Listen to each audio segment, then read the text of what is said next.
लंबा श्वास अच्छी तरह से लो। होठ बंद रखना, कंठ से ओमकार जपना। इससे स्मृति शक्ति तो बढ़ेगी, सुख दुख में सम रहने का दिव्य गुण भी बढ़ेगा। हाइपोथायराइड हाइपर थायराइड भी नहीं आएगा, और जो भक्ति करते हो उसका प्रभाव 10 गुना हो जाएगा। 2 बार रोज करना है। खाली गहरा सांस लो दोनों नथनों से।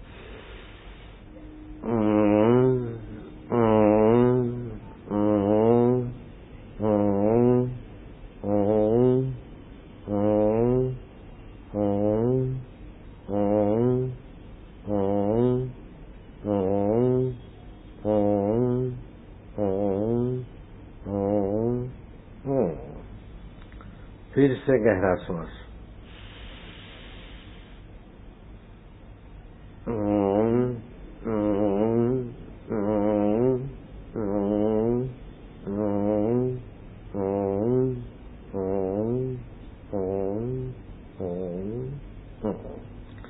ऐसा 2 बार सुबह कर लो। बस करो, अब गर्दन दिन भर नहीं हिलाना है। सुबह खाली पेट करो, शाम को खाली पेट करो। ध्यान भजन करते समय ये कर लो। आपका आदि भौतिक शरीर और आदि भौतिक व्यवहार में भी आपको मदद मिलेगी और आध्यात्मिक उन्नति तेजी से होगी। फिर अपने बच्चों को सिखाओ। ये करके 2 बार आप करो, बच्चों को भी करो। फिर 10 बार कान में उंगली डालकर ये प्रयोग बच्चों को कराओ, तो बच्चों की आध्यात्मिक शक्ति बढ़ेगी, तो मार्क अच्छे लाएंगे। और गलत सोबत में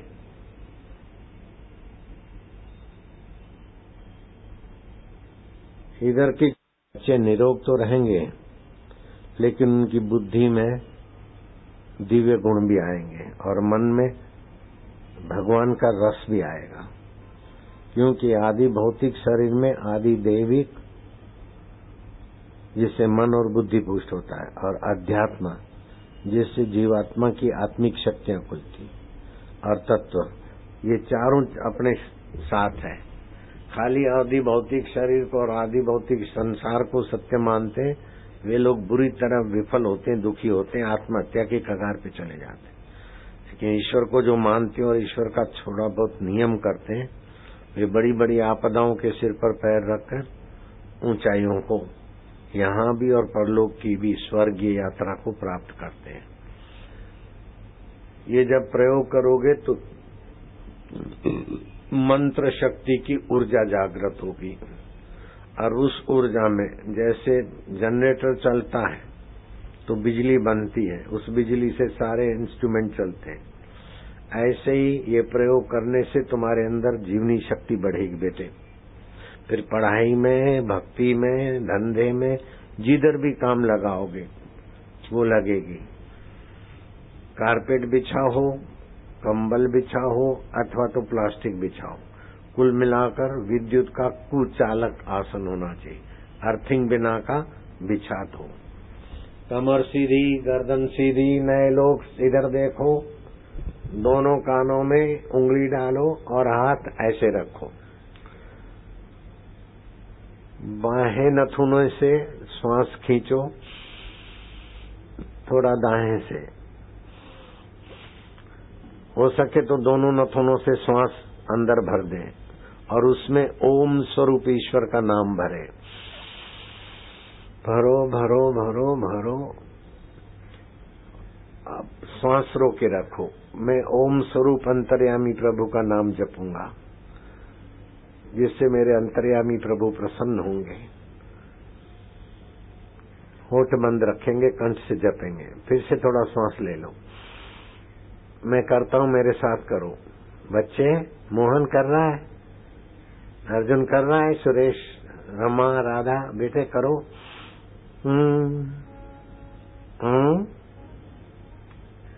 ओमकार जपना है।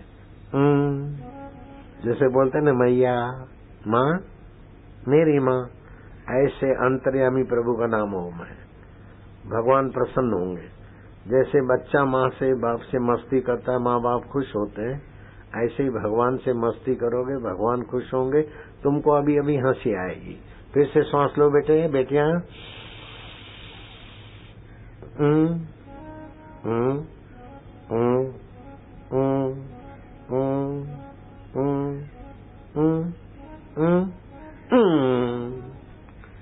दूसरी बार श्वास।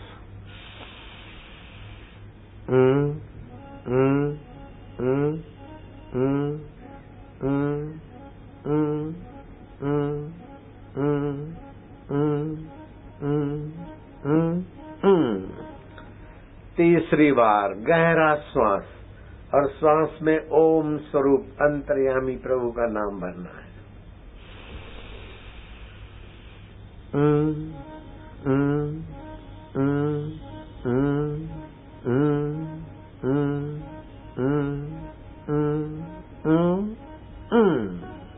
बस, और चांदनी नहीं खोलो, धूप।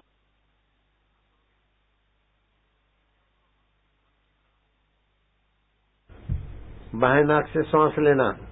आज इतवार है, दाएं से कम लेना चाहिए इतवार के दिन, बाएं से ज्यादा। बाएं नाक से गहरा सांस लो चौथी बार। लो लो लो लो लो। अब चांदनी नहीं खोलना।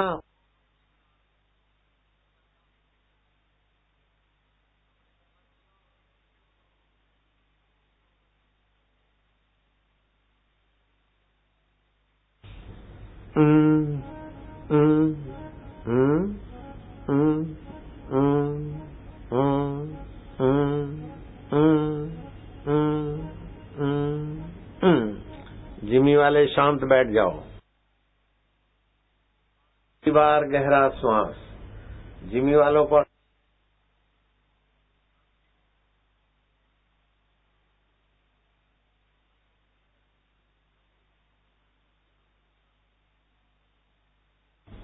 पांचवी बार गहरा श्वास लो लो, और गहरा, और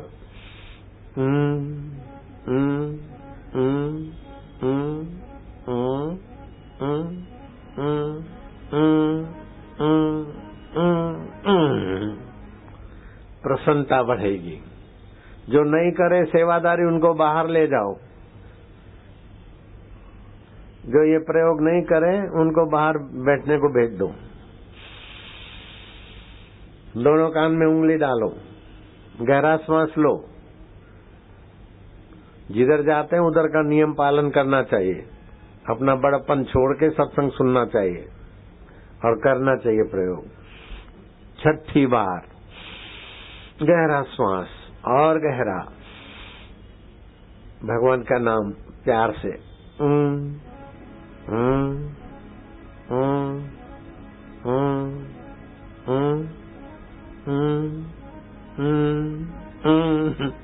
हंसी आएगी,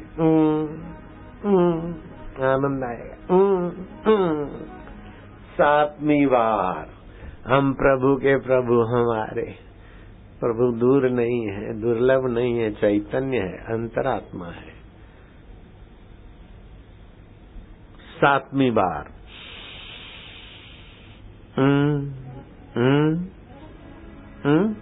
माना ओम ओम ओम अंतरात्मी प्रभु का नाम है।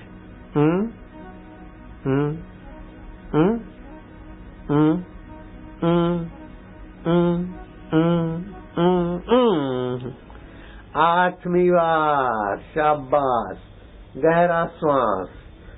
जितना गहरा श्वास लोगे, फेफड़ों के बंद छिद्र विकसित होंगे। रोग प्रतिकारक शक्ति, अनुमान शक्ति, क्षमा शक्ति, शौर्य शक्ति विकसित होगी।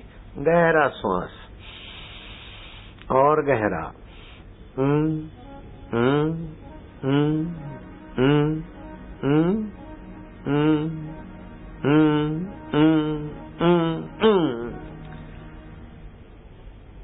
नौवीं बार खूब गहरा श्वास लेना।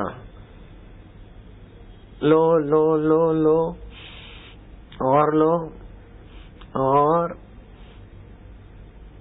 ये ओमकार मंत्र है, गायत्री छंद है, और भगवान नारायण इसकी शक्तियों को खोजने वाले ऋषि है, और अंतर्यामी देवता इस मंत्र के हैं। बाहर का भगवान नहीं, अंतर्यामी भगवान है। हम उसको प्रीतिपूर्वक उनसे अपनात्व की मस्ती करते हैं। लो सांस ले लो फिर से।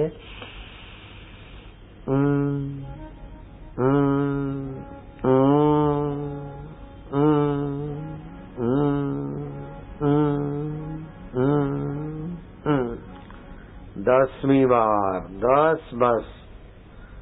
लो गहरा श्वास और लो और गहरा।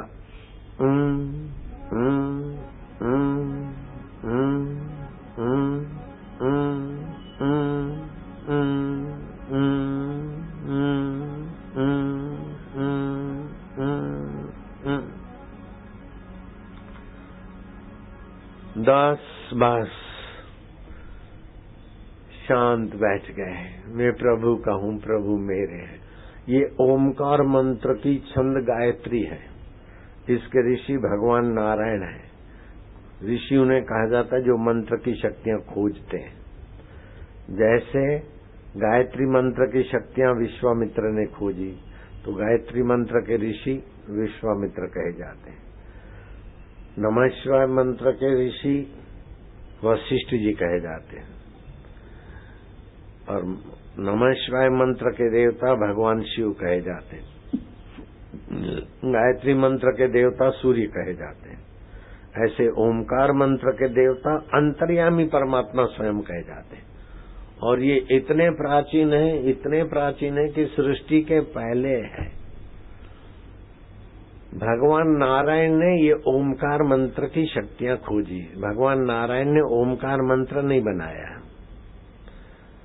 ऋषि तो मंत्र द्रष्टा रह, न करता रह। मंत्र के कर्ता ऋषि नहीं होते, मंत्र की शक्तियों को खोजने वाले दृष्टा होते। तो एक होती है खोज, एक होता है निर्माण। निर्माण उसका होता है जो पहले नहीं था, और खोज उसकी होती है जो पहले था। तो भगवान नारायण ने ब्रह्मा जी की रचना की, निर्माण किया। ब्रह्मा जी ने सृष्टि का निर्माण किया, लेकिन ओमकार मंत्र का निर्माण नहीं किया, उसकी खोज की। तो भगवान नारायण के पहले ओमकार मंत्र है। प्रणव सर्व वेदेषु, ओमकार सारे वेदों का मूल। तो भगवान ने खोज की, और 22,000 श्लोक ओमकार मंत्र की महिमा के हैं। कितने? 22,000। वो तो खोज में आए, और बाकी कितनी शक्ति पूरा पता नहीं चला।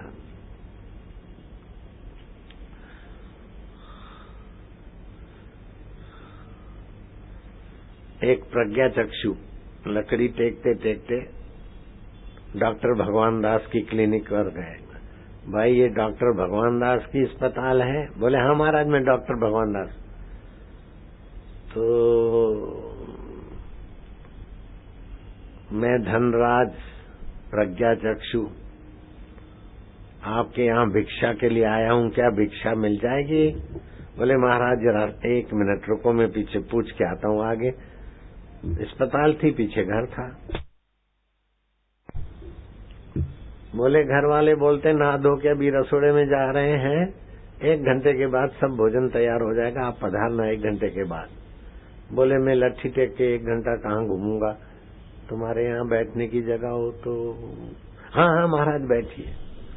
उसने अपने मरीजों से जो कुछ दवाई बवाई देनी थी, फिर बात में पूछा कि महाराज ओमकार मंत्र की बड़ी महिमा है, इसके विषय में कुछ जानते हो? अरे बोले ओमकार मंत्र, ऐसे करके वो श्लोक बोलने लगे।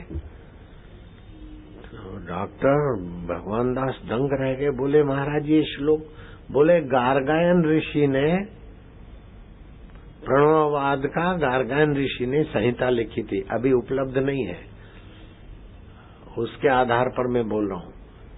एक दिन बोले महाराज कल भी आना। फिर पंडित अंबा प्रसाद जी को बुलावे और वो लिखते जावे। बोले लिखो। 22,000 श्लोक बोल डाले उस महाराज ने। और थियोसॉफिकल सोसाइटी में मैं प्रवचन करके भी आया हूँ। जैसे ईसाई धर्म है, ऐसे उससे थोड़ा हटके है थियोसॉफिकल सोसाइटी। उन्होंने उसका अंग्रेजी 3 बड़े बड़े पुस्तक का अनुवाद करके अपने लाइब्रेरी में रखा है। तो ये ओमकार मंत्र की महिमा के 22,000 श्लोक तो धनराज पंडित ने बोल डाले गार्गायन ऋषि की संहिता के आधार पर। इससे भी भगवान नारायण ने कितने बोले होंगे वो सब हमको नहीं पता, आपको भी पता नहीं। तो ये ओमकार मंत्र अंतर्यामी परमेश्वर का नाम है। 7 बार ओमकार मंत्र जपने से आप चाहे कहीं भी हो, अनंत ब्रह्मांड नायक ईश्वर की सत्ता के साथ आप जुड़ जाते। और जो रोज थोड़ी ऐसी साधना करता है उसको मरने के बाद नीच योनि तो क्या, नरक वरक तो क्या, बहुत बहुत ऊंची उपलब्धि होती है। मरते समय जो अग्नि संस्कार देते समय अगर तुलसी की लकड़ी से अग्नि शुरू करता है तो चाहे कितना भी पात की हो, उसकी दुर्गति से रक्षा होती है। और ओमकार मंत्र जप करके पानी पिलाओ उसको, अथवा ओमकार मंत्र की थोड़ी साधना करता है तो उस व्यक्ति की पुण्याई गजब की होती है। भगवान कहते तस्याहम सुलभम पार्थ नित्य युक्तस्य योगिना। जो नित्य मुझको मानता है, नित्य युक्त मेरे होता है। सुबह बताया था कि एक आदमी ने गणपति जी की पूजा की, 6 महीने 12 महीना साल 2 साल 6 साल हो गए, कुछ होता नहीं है तो गणपति को उठाकर अलमारी में रख दिया, अब तुम्हारे बाप की पूजा करेंगे। तो शिव जी की पूजा किया तो धूप दिया तो गुस्सा आया कि गणपति जी ने तो मेरा कुछ नहीं किया, न दर्शन दिया न कुछ चमत्कार किया, तो इसको काहे को सुगंध मिले।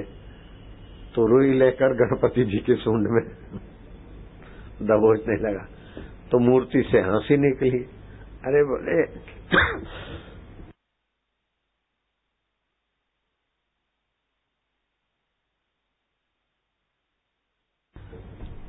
6 साल पूजा की तब तो कुछ नहीं किया, और आज धूप मुफ्त का ले रहे थे तो नाक में रुई घोंसती तो हंस रहे हो। बोले 6 साल तक तुम मेरे को मूर्ति मानता था, आज मेरे को चैतन्य माना है। इससे हंसी आती है कि देवता को चैतन्य मानने का अक्ल अभी आई। 6 साल तो खाली मूर्ति की सेवा कर रहे थे, आज मुझे चैतन्य माना है। जड़ चेतन में मेरी सत्ता अपनी चैतन्य की सत्ता है। तो शालिग्राम की मूर्ति, गुरु की मूर्ति, जब मूर्ति मानोगे तो ऐसा ही फल होगा, करते रहो। लेकिन साक्षात मानोगे तो फल भी साक्षात हो जाएगा। अखंडानंद जी के गुरु अपने गुरु की मूर्ति का ध्यान करते हैं और एक टक देखते हैं, 1-2 मिनट एक टक देखो तो एकाग्रता होती है। एकाग्रता से आदि दैविक शक्तियां जागृत होती है। तो क्या होता कि वो अखंडानंद सेवा में रहते। उनके अखंडानंद का नाम तो जानते, बड़े प्रसिद्ध संत हो गए, अपने आश्रम में भी पधारे, प्रवचन किया, मेरे को बड़ा स्नेह करते थे। लेकिन इंदिरा गांधी की गुरु उनके चरणों में बैठ के कथा सुनती थी। ऐसे अखंडानंद जी महान विद्वान थे और संतत्व को उपलब्ध थे। विद्वान तो बहुत पंडित होते, लेकिन वो संतत्व को उपलब्ध थे। नेहरू भी उनको प्रणाम करते थे, आनंदमयी माँ को, और वो आनंदमयी माँ अखंडानंद को प्रणाम करती, उनको सत्संग में नतमस्तक होकर बैठती थी।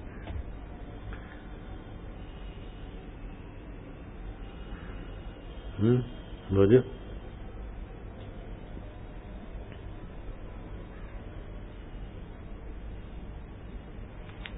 तो अखंडानंद के गुरु उनको बताते थे, आज मेरे गुरु जी मूर्ति से प्रकट हुए और श्री कृष्ण भी साथ में आए। थोड़ी देर खड़े रहे और फिर अपनी मूर्ति में दोनों अंतर्धान हो गए। आज अंबाजी और मेरे गुरु जी आए थे। आज श्री राम जी गुरु जी की मूर्ति से प्रकट हुए।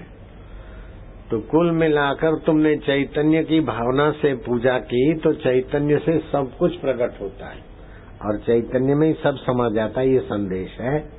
जैसे रात्रि को आपके चैतन्य में से स्वप्न की दुनिया चलती और स्वप्न में रेलगाड़ी चलती हुई दिखती है, रेलगाड़ी तो जड़ है, लेकिन उसमें बैठे हुए ड्राइवर और पैसेंजर चेतन है। मुंबई का हलवा खा ले ठंडा, अजमेर का दूध पी ले, आबू की रबड़ी पूड़ी, भरूच की खारी खा ले, हरिद्वार की ममरा प्रसादी ले जाओ, गोपी चंदन ले जाओ, जनई ले जाओ, तोलिए ले जाओ। हरिद्वार में गोता मार रहे हो, गंगा जी का पानी ठंडा लग रहा है। सोए तो दिल्ली में और सपना देख रहे हो। रेलगाड़ी की मुसाफरी का तो अपने चैतन्य में से सब होता है ना। तो जड़ चेतन में उस चैतन्य सत्ता को जो मानता है, उसकी आदि दैविक, आध्यात्मिक और तात्विक शक्ति जल्दी खुलती। तो रहता तो आदि भौतिक जगत में, लेकिन आनंद आध्यात्मिकता का लेता है। वो बड़ा भाग्यशाली, वो बहुत बड़ा बुद्धिमान है। सच्चा जीवन जीने की तो उसके पास ही कुंजी है। बीटेक कर लिया, एमटेक कर लिया, फलाना कर लिया, ढिंगना कर लिया, जॉब कर लिया, पैसे कर लिए, लेकिन फिर फिल्म देख के सुख के लिए भटकता है, सिगरेट पीकर सुख के लिए भटकता है, पान मसाला खा के सुख के लिए, अपनी पत्नी या दूसरे किसी की लवर लवरी से। अब आपको सुन के हंसी आएगी। एक बड़ा धनाढ्य व्यक्ति सुख के लिए क्लब में जाता था, और उस क्लब में कोई नाचने वाली मशहूर आई थी। उसने पैसे वैसे दे के मैं उसके साथ डांस करूं, हो गई सेटिंग। और डांस करे तो यूं ऐसी धड़कन ले, यूं बाल घुमाए। तुमने देखा होगा टीवी में, वो शैम्पू के एडवर्टाइज करने वाली के बाल कैसे रेशम जैसे, हाँ, साबु के एडवर्टाइज वाले कैसी, ऐसा यूं करे तो बाल रेशम जैसे, यूं घुमाए हंसे तो मानो दांतों की मोतियों की कथा। आदमी तो नाचते नाचते उस नर्तकी का लट्टू हो गया।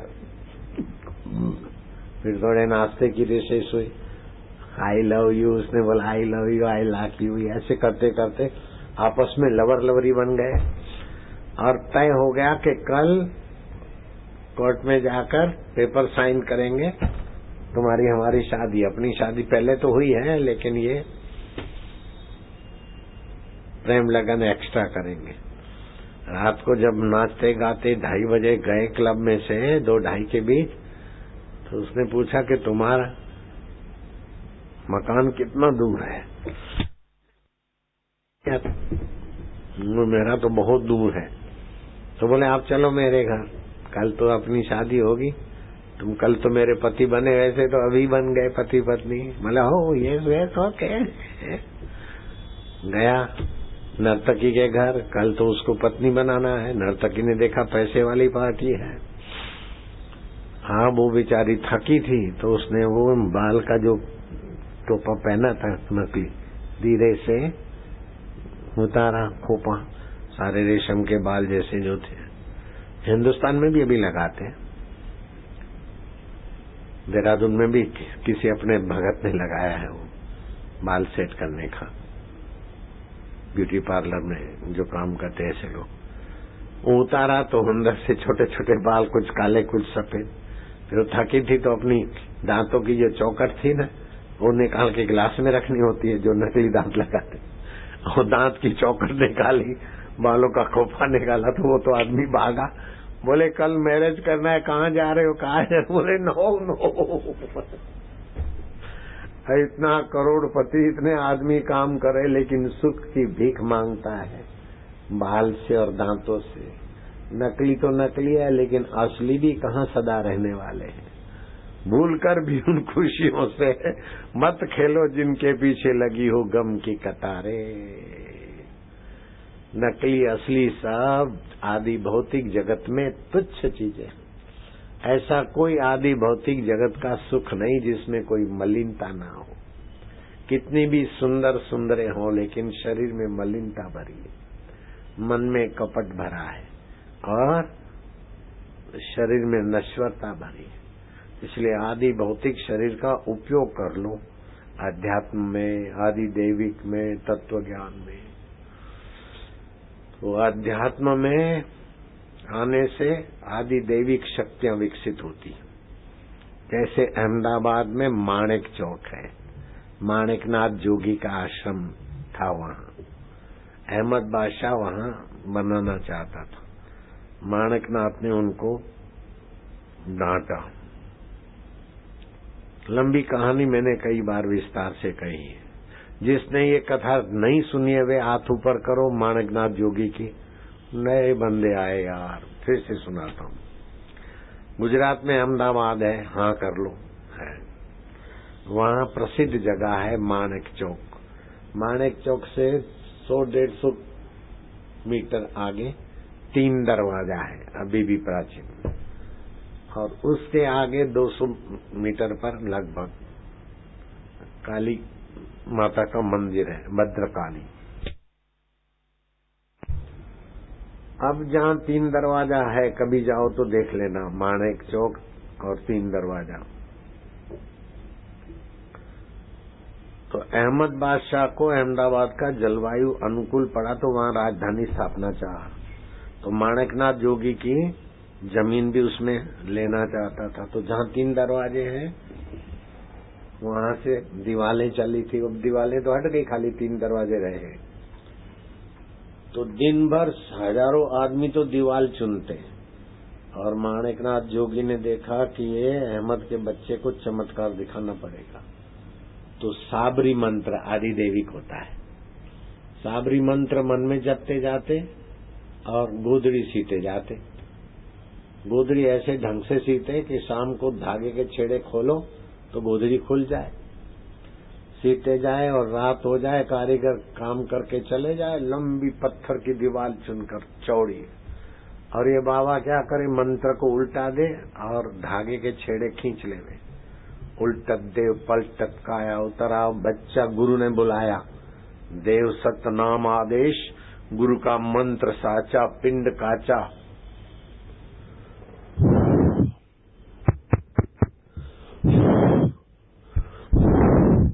पुरो ईश्वरी वाचा, पुरो ईश्वरी। दीवाल धड़ाक धूम। 1 दिन 2 दिन सिपाही क्या करे, दिखे तो पकड़े।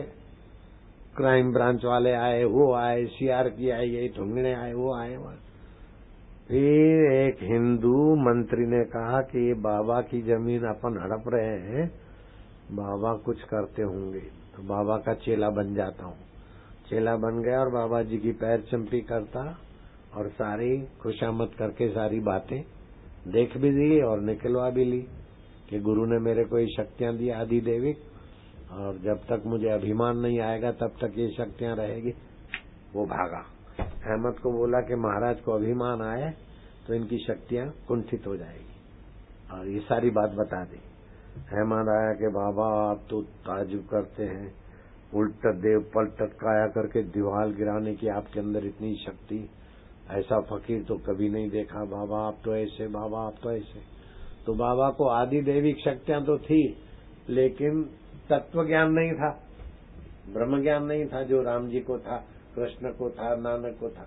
तो बाबा आ गए बातों में, अहमद का बच्चा तू क्या समझता है, जैसे हनुमान जी के पास अणिमा गरिमा लघिमा सिद्धियां थी, वो उन सिद्धियों के हम भी जोगी हैं, और हमारी जमीन पर तो अपना कब्जा कर रहा है। बोले बाबा अणिमा गरिमा तो एकदम छोटे भी हो जाते। अरे इतना छोटा कि लोटे में मैं जाके बैठ जाऊं, इतना छोटा बन सकता हूं, और फिर बाहर निकल के बड़ा बड़ा दिख सकता हूं। बाबा सुभान अल्लाह, जरा चमत्कार दिख जाए तो मैं एकदम छोटा हूं। लघिमा गिरी का अनुसंधान करके छोटे हो गए, लोटे में घुस गए। अहमद ने क्या करा, लोटे को ढक्कन मार दिया, खड्डा खोद के गाड़ने लगा। तो बोले क्या करता है, धोखा करता है। बोले राजा बाजा और बंदर कब क्या करे, कहाँ जंप मारे, कोई पता होता है क्या। बोले मैं तुझे श्राप दूंगा। अभी बाबा आपका श्राप नहीं चलेगा। मैं वो पैर चंपी करता था, मेरे चेले ने बताया आपके गुरु ने इसी सिद्धांत से दिया है आपको शक्तियां, अगर अभिमान से बताओगे तो कुंठित हो जाएगी। बोले मैं तेरे को श्राप दूंगा। अपने गुरु को याद किया तो गुरु ने बोला कि ये अहमद कोई साधारण आदमी नहीं है, अगले जन्म में संत का सत्संग सुना है, और ये भगवान को पाने के लिए नहीं सुना, लेकिन सत्संग सुनूंगा तो मेरी मनोकामना पूरी होगी। और सत्संग सुनने से मनोकामना पूरी होती है, चाहे वो एक दिन में हो, एक साल में हो, एक जन्म के बाद हो, लेकिन मनोकामना पूर्ण होती है। तो इसको यश की और राज्य की मनोकामना थी।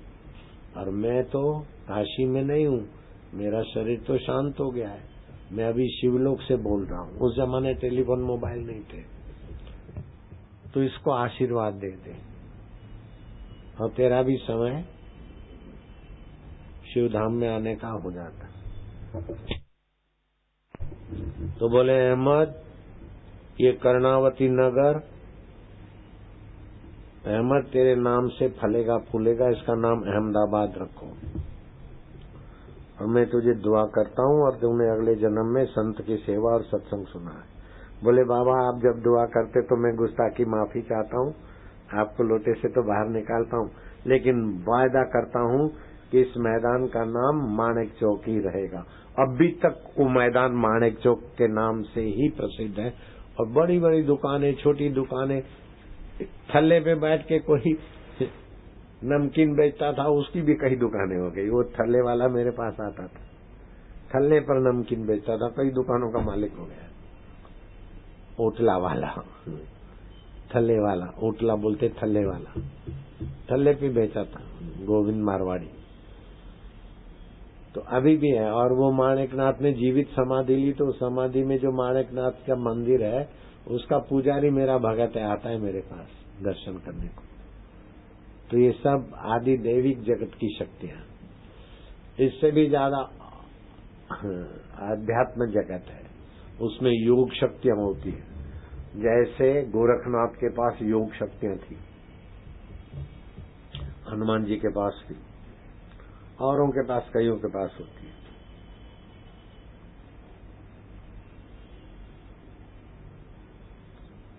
तो कुछ नेपाली आए गोरखनाथ के पास, ये महेंद्र का बच्चा, राजा महेंद्र,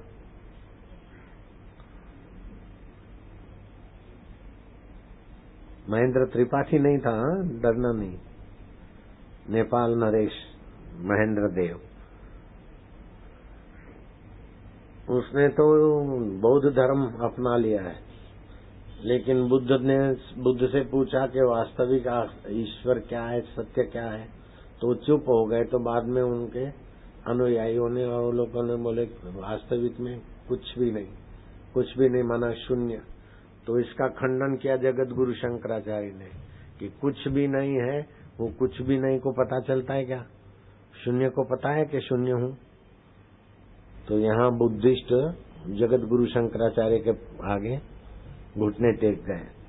अब जहाँ घुटना टेक गया उनका शून्यवाद, और वो बुद्धों के चक्कर में आकर महेंद्र देव खुद तो बुद्धिस्ट बन गया, हमको भी जबरदस्ती बनाता है। तो गोरखनाथ ने उनको समझाया, कुछ चमत्कार दिखाया, तो महेंद्र देव ने वचन दिया कि अब मैं दूसरों पर दबाव नहीं डालूंगा। लेकिन कुछ समय के बाद फिर वही चालबाजी चालू की, तो फिर लोग गए। तो गोरखनाथ जरा रुष्ट हो गए। उनका सेवक था वसंत। है वसंत, ये तालाब की मिट्टी उपयुक्त है, और भी कोई आदमी रखो, तालाब की मिट्टी लेकर जितने भी मनुष्य की आकृति जैसे पुतले बनाओ, और फिर उन पुतलों को मैं योग विद्या से, संजीवनी सिद्धि से जीवित कर दूंगा, अस्त्र शस्त्र आवाहन करके उनको दे दूंगा, और तुम सेनापति होकर महेंद्र देव पर चढ़ाई करोगे, जाओ लगो। खूब पुतले बने और गोरखनाथ ने संजीवनी विद्या का प्रयोग करके उनको खड़ा कर दिया। अस्त्र शस्त्र विद्या से अस्त्र शस्त्र दे दिया, और वसंत ने महेंद्र देव पर चढ़ाई किया, बंदी बनाकर ले आए। तो महेंद्र देव को बंदी बनाकर वसंती ले आया, और वसंती का राज्य हो गया। फिर वसंती और वो जो पुतले बने थे योग शक्ति से, वो सारे के सारे ब्राह्मण, क्षत्रिय, वैश्य, शूद्र, तो चार थे। अब ये कौन सी प्रजा? बोले गोरखनाथ की कृपा से पैदा हुए तो गोरखे कहलाए। अभी भी नेपाल में गोरखा जाति नाम सुना होगा। चौकीदारी करते हैं और फौजी काम करते हैं गोरखा जन। तो ये योग शक्ति है। लेकिन योग शक्ति से भी आगे तत्व ज्ञान है, जहाँ से योग को सामर्थ्य मिलता है। योग शक्ति के लिए तो बहुत एकाग्रता करनी पड़ती है, लेकिन तत्व ज्ञान के लिए ज्यादा एकाग्रता की जरूरत नहीं है। भौतिक जगत के लिए कर्म करना पड़ता है, आदि देविक जगत के लिए उपासना करनी पड़ती है, अध्यात्म जगत के लिए योग करना पड़ता है। लेकिन तत्व ज्ञान के लिए न कर्म है, न उपासना है, न योग है। तत्व ज्ञान को तत्ववेता गुरु की कृपा से सुनकर स्वीकार कर लो, बस हो गया। तो इन तीनों से ज्यादा फायदा उसमें तत्व ज्ञान में।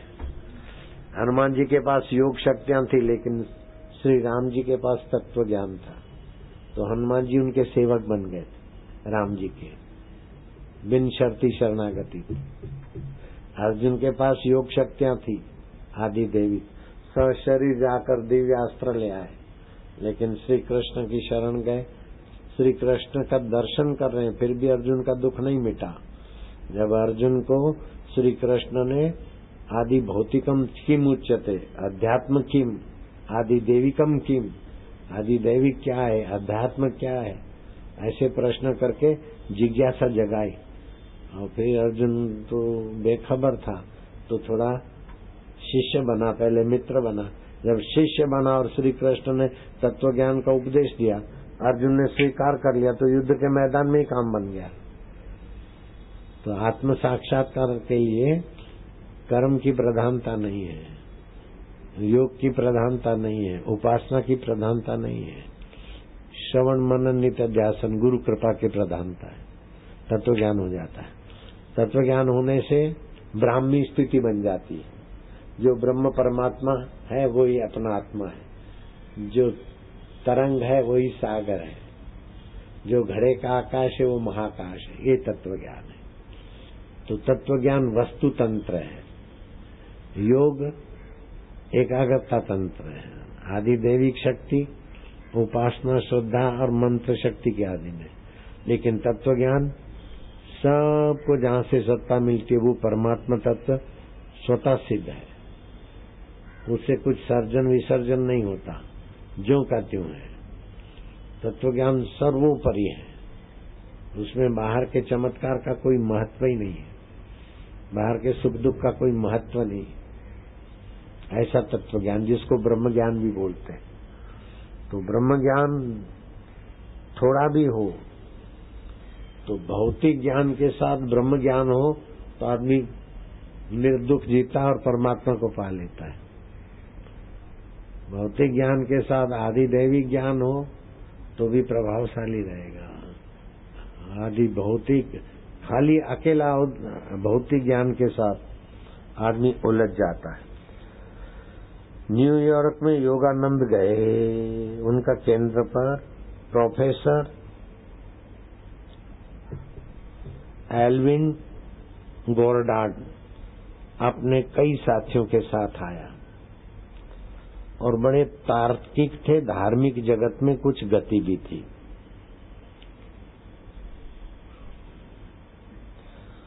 और प्रोफेसर एल्विन गोरडार्ड अमेरिका के राष्ट्रपति का खास सलाहकार भी था, इतना बुद्धिमान भी था। उसने कई दिन प्रश्न उत्तर किए और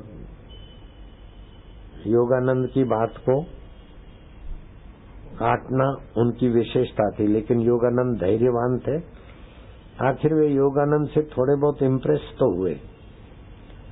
एक प्रश्न उन्होंने किया कि भगवान सर्वोपरि है, सारी सृष्टि का सर्जनहार है, सब कुछ कर सकते हैं, ये बात आप मानते हैं? बोले हाँ। तो भगवान इज ये God is the super person. Okay, right? बोले right. Nothing impossible of the God. You are right. किया राइट। ऐसे करके भूमिका बनाकर परमहंस योगानंद को बांधने की कोशिश की। तो जब भगवान सर्वोपरि है, सुपर सत्ता है, तो बार बार उनको जन्म लेने की, किसी को बाप बनाने की, किसी के आगे नाचने की, हाइसित्या करने की क्या जरूरत पड़ती? जगत को सुधरना है तो सुधारने के लिए तो कई सर्वेंट है उनके, कई देवता उनके सर्वेंट है, कई बड़े बड़े बुद्धिमानों को भी सर्वेंट बना सकता है। तो अपना सेक्रेटरी भेज दे, अपना प्रिंसिपल सचिव भेज दे, फलाना अपना ये भेज दे। भगवान क्यों आते बार बार? योगानंद ने समझाया, लेकिन वो तर्क कुतर्क करके ये बात समझ में नहीं आती। बोले इस ये बात को मैं तुमको प्रैक्टिकल समझाऊंगा, उसके लिए थोड़ा समय चाहिए। तुम 5 दिन तक आओ मेरे पास, बिल्कुल मैं तुम्हारे को स्वीकृत करना पड़ेगा, स्वीकार। हो सकता है 2 दिन में भी हो जाए काम। Okay okay, I like. Professor एल्ब्रन गॉर्डट को कहा कि तुम तो आना और जो प्रश्न करना है करना है, ईश्वर खुद क्यों आते हैं। लेकिन उसके निर्णायक तुम्हारी मिसिस जो भी निर्णय करेगी मुझे मान्य होगा। तुम्हारे हमारे बीच विचारों की लेन देन होगी, तर्क वितर्क कुतर्क जो भी होगा, तुम्हारी पत्नी और मुझे भरोसा है वो जो बोलेगी मैं स्वीकार कर लूंगा। ओह अच्छा है। वो आए, एक दिन बातचीत हुई, तर्क वितर्क हुआ। दूसरे दिन वो पत्नी my God bless you, wait we go. अब उसको पता नहीं था कि क्या होने वाला है। इतने में फोन आया परमहंस योगानंद के पास, और योगानंद ने कहा कि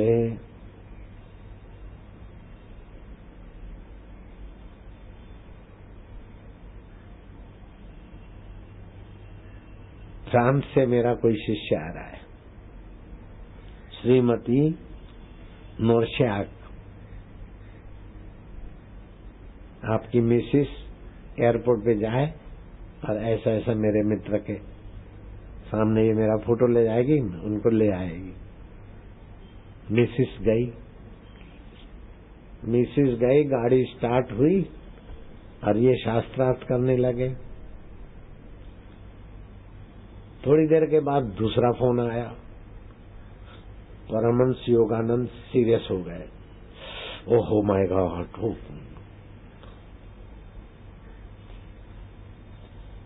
तो प्रोफेसर ने पूछा what is the problem? Very big problem professor, तुम्हारी पत्नी की गाड़ी एक्सीडेंट से चूर चूर हो गई और she is very serious, so I have very problems. तो प्रोफेसर उठा, बोले कहाँ जाते हो? बोले मेरी मिसिस का एक्सीडेंट हो गया, आप पूछ रहे हो कहाँ जाते हो? बोले आप बैठो ना, किसी को भेज देते हैं। Shut up, what you say? You are saint, you are Yogananda, you are fool. My missus has a big accident.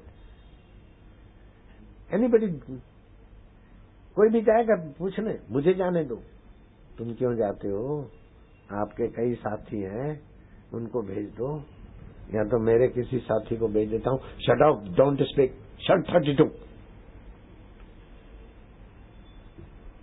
Paramhans Yogananda तो योगी थे, उसको अपने भुजाओं में रोका, करके घुसाया, आंखों से अंगारे उड़ने लगा। उसने पकड़ के सोफा पर बिठा दिया, पानी का छींटा मारा। एंग्री मत हो, क्रोध मत करो।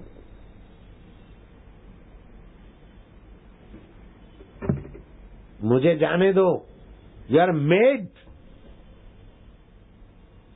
What will be this water? ये पानी के छींटे क्या करेंगे मेरे को? मेरी पत्नी की हालत सीरियस है। अरे बोले किसी को भेज दे। नहीं मुझे जाना है।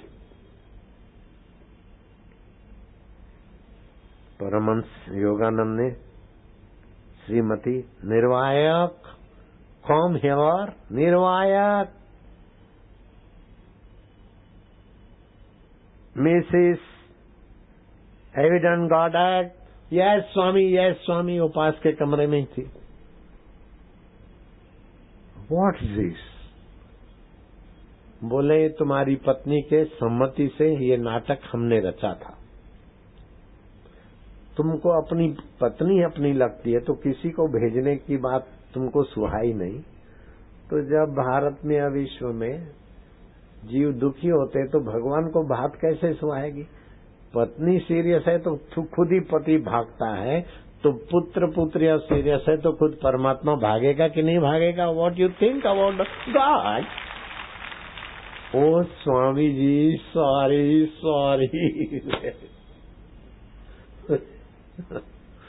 राष्ट्रपति का मुख्य सलाहकार परमहंस योगानंद के चरणों में गिरता है कि मुझे मानना पड़ता है कि भारत के भगवान क्यों अवतार लेते हैं। I understand. ऐसा अकबर और बीरबल का सवाल जवाब भी मैंने सुनाया था। जिन्होंने मंत्र दीक्षा ली होती है उनको 51 प्रकार के तो मांत्रिक आध्यात्मिक अनुभव होते हैं। फिर बीमारियां भागती है, प्रमोशन होता है, ये होता है। ये महेंद्र त्रिपाठी जी सुबह तो खड़े हो गए थे, मैं फिर से इनको आपके लिए खड़ा कर देता हूं। ये दीक्षा लेने के बाद इनको आध्यात्मिक अनुभव तो हुए, लेकिन लौकिक जंप भी बहुत हुए। 125 करोड़ हर महीने, महेंद्र जी खड़े हो जाओ, हर महीने 125 करोड़ रुपया ये साइन करते तब ट्रेजरी से निकलता है। अब तो उससे भी ज्यादा प्रमोशन। हाथ ऊपर करो महेंद्र जी, महेंद्र त्रिपाठी जी। और आध्यात्मिक अनुभव तो ऐसे हुए, 2 मिनट सुनोगे तो आप कोई समझ पाएंगे। दे दो इनको माइक। आदि दैविक जगत और अध्यात्म जगत में थोड़ा सा प्रवेश करो तो भौतिक जगत में छक्के ही छक्के लग जाते। श्री महेंद्र जी त्रिपाठी, जिनके दृष्टि में दृश्य नहीं है, जिनकी दृष्टि में द्वैत नहीं है, जिनकी आज्ञा धर्म शास्त्र है, जिनका सहज पावन वार्तालाप ब्रह्म विद्या है, जो बोलते हुए भी कुछ भी नहीं बोलते हैं, जो देखते हुए कुछ भी नहीं देखते हैं। आपके कोई भी देव हों, मैं तो उनको मानता हूं। मुझे ऐसा अनुभव हुआ है कि जिनकी एक मुस्कान में, मुझे ऐसा अनुभव होता है कि उनकी एक मुस्कान कणिका में अनंत अनंत ब्रह्मांड, अनंत अनंत ब्रह्मांड में रहने वाले ब्रह्मा विष्णु और जो भी हैं वो मिटते हैं और मरते रहते हैं। ऐसे व्यासपीठ पर विराजमान गुरुदेव ने जो मुझे अनुभव कराया है, मैं अपने गुरुदेव के पहले चरणों में सत सत नमन करता हूं। उनके चरणों का मैं ध्यान करता हूं। आज के 16 वर्ष पहले, मेरा नाम धर्मेंद्र त्रिपाठी है। मैं उत्तर प्रदेश पीसीएस सेवा का अधिकारी हूं, फाइनेंस सर्विसेज का। आज के 16 साल पहले मैं अहमदाबाद प्रतिवर्ष जाता था। एक बार की बात है, जब ये ट्रेन नहीं थी, गुरुदेव, पूज्य गुरुदेव पीछे से अपने भक्तों को कृतार्थ करने के लिए आते थे कि सारे लोग दर्शन करें। मैं भी पीछे बैठा हुआ था। बीच में गुरुदेव ने गंगा के नीचे तट पे, गुरुदेव ने पूछा, जो उस समय सेवक साथ चल रहे थे गुरुदेव के, उन्होंने पूछा, कहा कि ये टार्च जलाइए पहले। कहा कि ये कहां से आया है, जाओ पूछ के आओ। वो आए ढूंढते हुए, फिर गुरुदेव ने इशारा किया मेरी तरफ कि वो जो बैठा है उसको। तो वो मेरे पास आए और मैंने बताया कि मैं फला जगह से आया हूं। फिर वो लौट के आए, पूज्य गुरुदेव से उन्होंने बताया। उसके बाद गुरुदेव ने फिर कहा कि जाके पूछ के आओ क्या चाहता है। मेरे दोनों नेत्रों में आंसू बहने लगे। गुरुदेव ने को मैंने बताया जो मेरे समझ में उस समय आया। उन्होंने फिर VIP पास दिया, कहो कि जाके कहो कि मेरे से मिल के जाएगा। उसके बाद मैं बता नहीं सकता हूं गुरुदेव ने मुझे जो हमें दिए, जो उन्होंने संक्षेप में या जो भी, उसके बाद तो मुझे मेरा जीवन इतना मजेदार हो गया। मेरा सुख दुख, जो अशांति, मोह, काम, क्रोध, लोभ, मोह, सारी चीजें हैं, सब कुछ मालूम पड़ती हैं, लेकिन मालूम पड़ने के साथ ये मालूम पड़ता है कि मुझ में होते हुए भी ये नहीं है।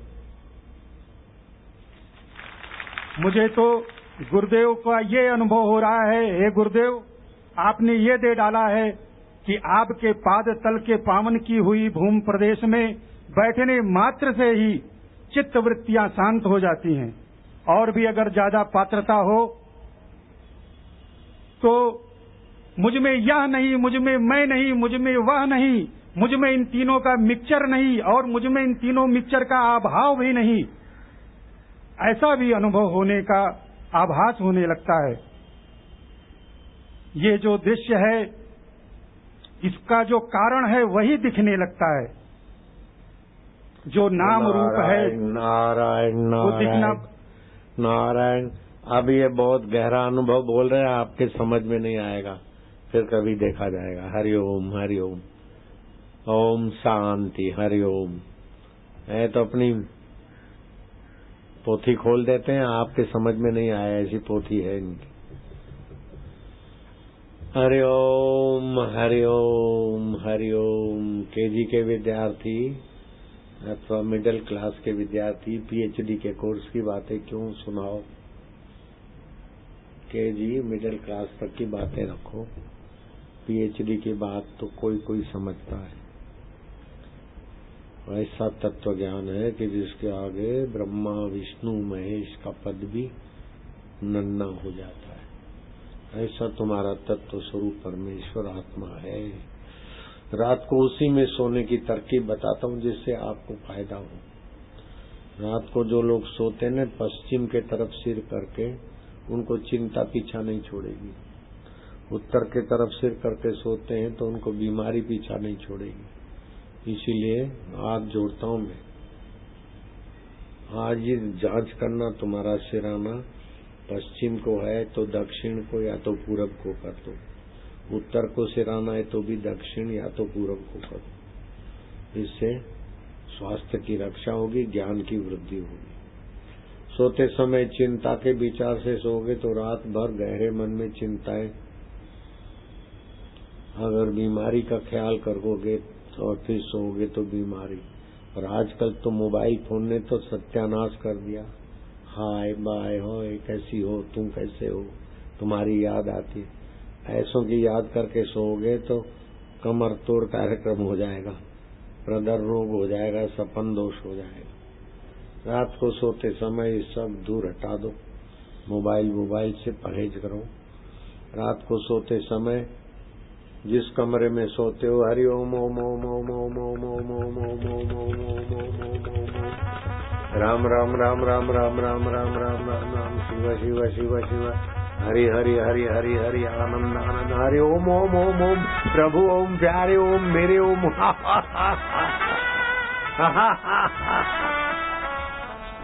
अपने कमरे को भगवान के भाव से, आदिदैविक भाव से, अध्यात्म भाव से कमरे को पवित्र कर डालो।